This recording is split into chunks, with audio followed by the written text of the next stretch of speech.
Hello friends, today we will learn how to analyze the given dataset. And for that, first of all, I'll show you the dataset that I'll be working upon. So here is my dataset. The name of the file is whrank, and this is my dataset that I'll be importing in my Jupyter notebook. So let's do it. So first, for that I have to import pandas, and I will name it as PD. This star shows that it is getting processed, and now it has been processed. Now after this, what we will do is we have a function to read this file, and this file CSV format. So for that we have a file read underscore CSV, and inside this function we are going to pass the name of the file. But for that, this file that we have created, in this folder we have to upload that data set. So we will be uploading that data set on which we have to work. So this data set is located on the desktop. So I will be uploading it. Now it has been uploaded. This whrank data set has been uploaded. Now what I'll do is I'll simply give its name whrank.csv and I'll run it. But as you can see, there is an error here. To resolve this error, what we have to do is we will be accessing all the functions of pandas with the help of PD. So we'll be writing pd.readcsv, right? So now we'll see the output, and we can see the whole data set, summary of the whole data set. But it's a good practice to store this in some variable, and let's store it in df. So now we can see that the whole content of this file has been stored in this df, as you can see this, right? And in this data set we have 156 rows and 9 columns, and these are the given attributes of the data set, and these are the different rows. Now we are given this data set, and our approach will be to analyze all the parameters of this data set one by one. So first of all, this data set has been stored in this variable df. Let's see what is the data type of this variable df. Now see, the data type is data frame. So everything that is shown here is stored in the data structure naming data frame, right?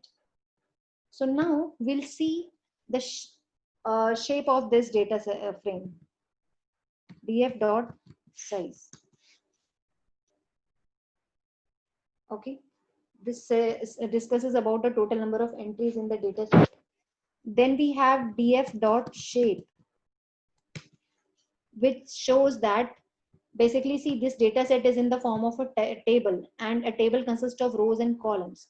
The first entry indicates rows, and this indicates columns. So there are 156 rows and 9 columns. As you can see from here, we have 0 to 155, or you can see this 0 to 155 is 156 rows, and these are 9 columns: 1, 2, 3, 4, 5, 6, 7, 8, 9. So there are 9 columns here.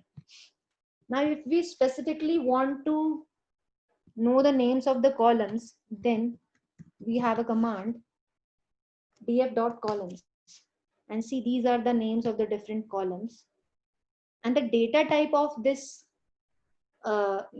is object. Then if we want to see the number of columns, then what we will do is here we are going to write df.columns.size. This will tell you the number of columns in the data set. Fine. So now there is one more command which will basically tell us about the null entries. So that is df dot is null, and here wherever there is a value, where null value, that will be true. But here we are seeing that most of the entries are false. So just to verify whether there is a null entry or not, so what we will do is, again we'll copy this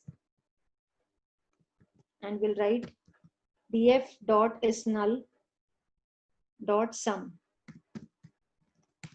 So see, these are the different attributes of the data set And this 0 indicates that there is no null entry in the given attributes, right? So this data set is free from the null entries, and the null entries is represented by NaN, that is not a number. So now we will move forward to the next command, that is df.info. So you can see this. So this df.info basically gives us a clear idea about the whole data set. Now it says that the this is a class and which in which the data is stored in the data frame, and the range of the data set is total number of entries in the data set is 156, ranging from 0 to 155, and total number of columns are 9. And see, these are the different attributes given here. So these attributes are mentioned here. So this overall rank has 156 entries, and there is no null value into this attribute, and the data type of it is integer. You can see that all the ranks are 1 2 3 4 5. So all these values are in integer, right? So now coming to the next attribute, that is country or region. This is also having 156 entries, and there is no null value here, and the data type of this is object. So you can see that in this data set, object basically refers if your values are in the form of strings. So you can see that Finland, Denmark, Norway, all these are strings. So right, so if any attribute is storing some string values, then it will be represented with the data type object. Similarly, if I talk about the remaining attributes of this data set, all are having 156 values, and there is no null value in any of them, and the data type of the remaining attributes is float. You can see this from here. All these values are in float. So it describes completely about the total number of attributes along with the number of entries in those attributes, and it also gives us the information whether the values are null or not null, and how many null values are there, and along with that it also describes the data types, right? Now it is mentioning that the different kind of data types used in this data set are three. So you can see what are the different data types: float, integer, and object. So number of float attributes are 7, and one entry is integer and one entry is object.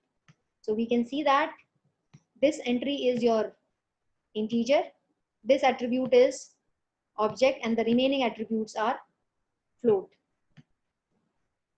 And in last, it also describes us that this particular data set takes this much of space. So in short, this command gives us a complete description about the data set that we have imported, right? Now again, we have one more command. Before that, what I'll suggest is we'll use df.top. This df.head. This command will give you the top 5 rows of the data set. We can see that. Similarly, if I talk about df.tail, it will give us the last 5 rows of the data set. Similarly, if I write 7 here, it will give us the top 7 rows, or if I write 10 here, it will give us the top 10 rows. But if we don't mention any value inside this function, then it will only by default give you the top 5 rows. So now let me again use this df.head, because we have to analyze another command for which we need this data set. So the another command is df.describe. Now we can see this. What is happening here is we have these 9 attributes. So these 9 attributes have been mentioned, but those one of the attribute is missing here, and that attribute is your country or region, because this describe command basically works upon values, whether it is integer or float, and this is storing object.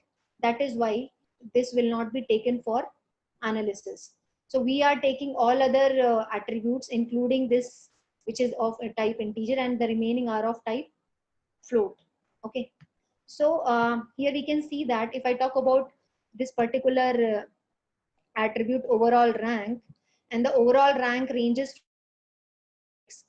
So if I talk about, let's say if I talk about this particular parameter, this min will tell me that in this attribute what is the minimum value. So minimum rank was 1, right? So if I talk about max, it will tell us that in this particular attribute, whatever values were there in this data set, so out of all those values, what was the maximum value? Maximum value was 156. Similarly, what are the total number of uh, values? So it is, values means the number of rows. So it is 156. It will also give us the mean of this whole attribute, overall rank, right? So similarly, if I talk about score or GDP per capita and other attributes, it is going to find out these mathematical uh, uh, insights for all these particular attributes. Okay. And now if I see this count, we can see that all of them are having 156 rows, entries. So it shows that there are no null values in this data set because the total number of entries were 156 and it is counting all the entries as 156 only. So in this way, this is very helpful when we will use statistical analysis on our data set. We can directly use this value instead of calculating it. Now, for this command, let's say I talked about this command. There's one more way to access the top 5 rows. We can simply write df. So it will give us the top 5 rows. So we can write this as well as we can write it this way. Similarly, if I want to find out the countries having some particular range, then simply we can write df 90 colon 100. It will give the information of all those countries whose rank is from 91 to 100, right? And but what about this? This 90 is depicting this particular thing, and this 100 is excluded, so 99 is taken. So it is giving us the information from 90 to 99. 100 is excluded. So the next thing is, what are the other insights that we can find out from this data set? So if you see this data set, what is happening in this data set? There is an extra column here, which is basically the index provided to all the rows. This is a default column given to the data set so that we can, uniquely identify every row. So if we want to do searching, we can do the searching on the basis of these particular indices, right? But let's say if I want to particularly search what is the rank of India, or you can say China, for that it cannot be performed like this. If I write in this, if I write India, it is going to give me error. So how to resolve this issue? For that, what we are going to do is, first of all, we'll copy this thing. We'll copy this here. We'll name it as df1. And what will I do here is,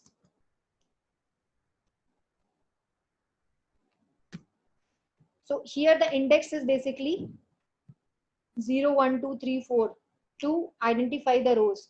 So I have to change this index value. For that, what I'll do is, I'll write index underscore call. So the index column will be now changed to some other attribute. As I've told you, I want to enter the countries. And if I talk about this data set, what are the different unique attributes?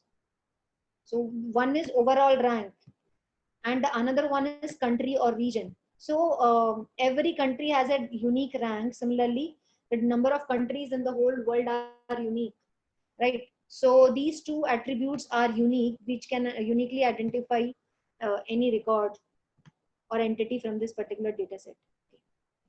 So now index column will now be changed. Earlier it was by default 0, 1, 2, 3. Now we want to change it with this particular attribute, that is country or region. So we'll just copy this and we'll paste it here, and then we'll see the result. Now we'll see df1 dot top head. We can see that this attribute has been added at the first column, and the searching will be performed on the basis of this. So now if I write the same thing here, it is not going to give me any error. So let's just copy this. But now the data set has been changed. Earlier it was df and now it is df1. So what I'll do is I'll simply write df1 and I'll see whether it is being displayed or not. So there is an error. And to resolve this error, what do we do is we simply write df.log, that is location. So we can see the overall rank of India is 140, score, GDP, social support, and other particular attributes of this particular country. So for India, we are getting all the values of the remaining attributes, right? And similarly, if I want to find out the rank of some other country, let's say I want to find out the rank of Norway. So it will tell me that the overall rank of Norway is 3 and score is 7. So in this way, I'm trying to derive some insight from the given data set. And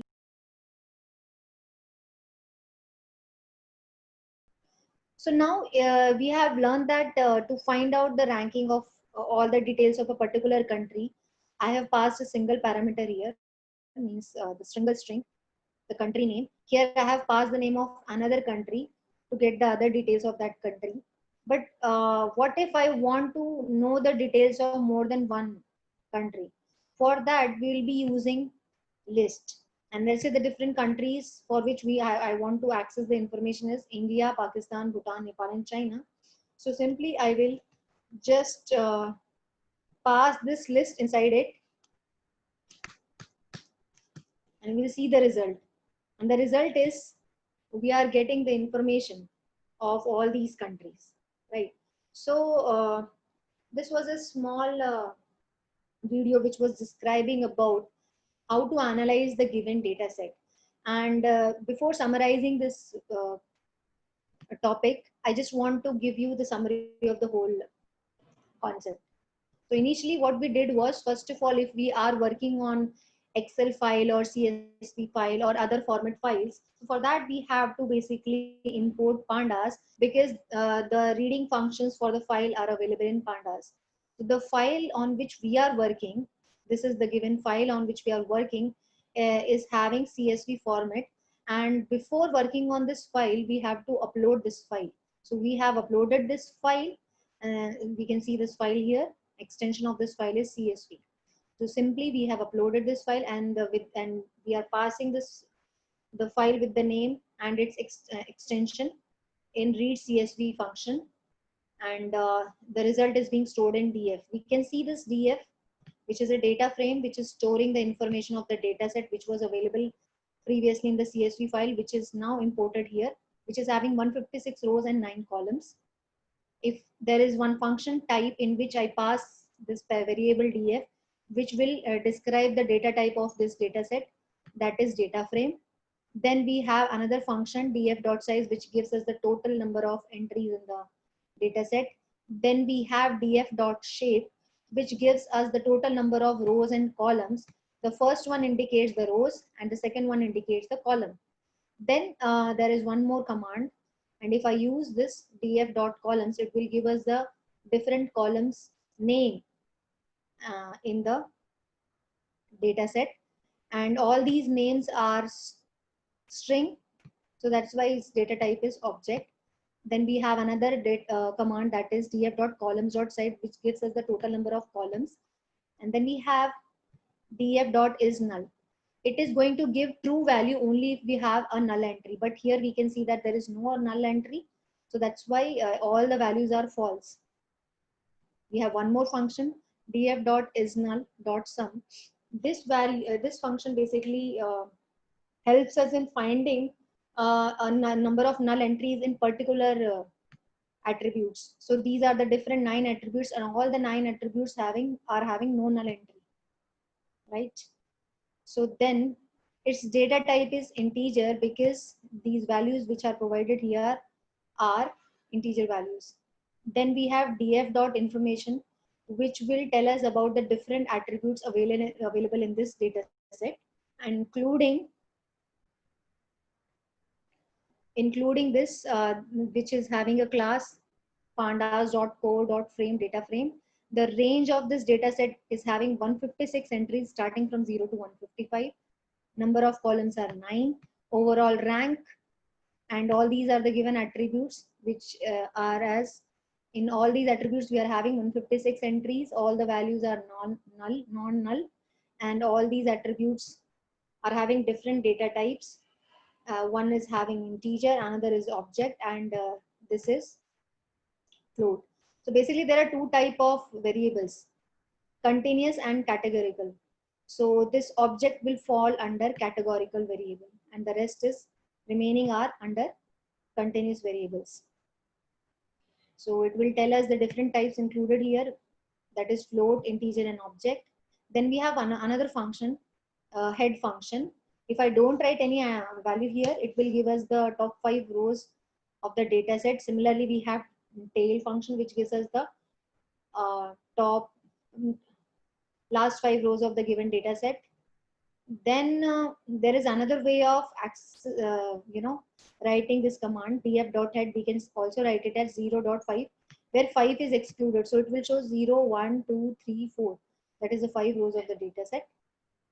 Then df.describe, in this it will actually give a mathematical interpretation for only those attributes which are continuous in nature, which are storing integer or float values.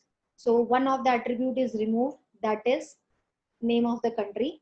And here we discount, mean, standard deviation, minimum, maximum, all these are used to find out the different calculations on this particular attributes, right? For overall rank, we are trying to find out the number of values available here, the mean and the standard, and similarly for all the variables we can do the same. So it is basically used for statistical analysis of the data set, this command. Now then we have another way of, this is called as slicing, in which if we want to find out uh, some specific countries ranging from 90 to 99, this will be the data set for that. And then let's say now I want to find out the information related to India. We cannot simply pass it like this, because I have explained you earlier that here there is an additional column which is giving the index values to the given rows. And to make this change possible, what we have to do is we have to change the index column. So now we are changing this index column to country or region. We are just copying it and pasting it here. So we can see that country or region has now become uh, this particular column has come to the first, and it is used for identifying the different rows. And then if I pass India in this using this location function LOC, we can find the details of India. Similarly, we can pass the name of any other country. But if we need to find out then more than one countries, then we have to use the list in which we'll be passing the name of the countries, and specifically we will get the details of all these countries. So this video was all about analyzing the data. In near videos, we will be understanding more about visualization of data and statistical measures of data and many more. So see you in the next video. Thank you.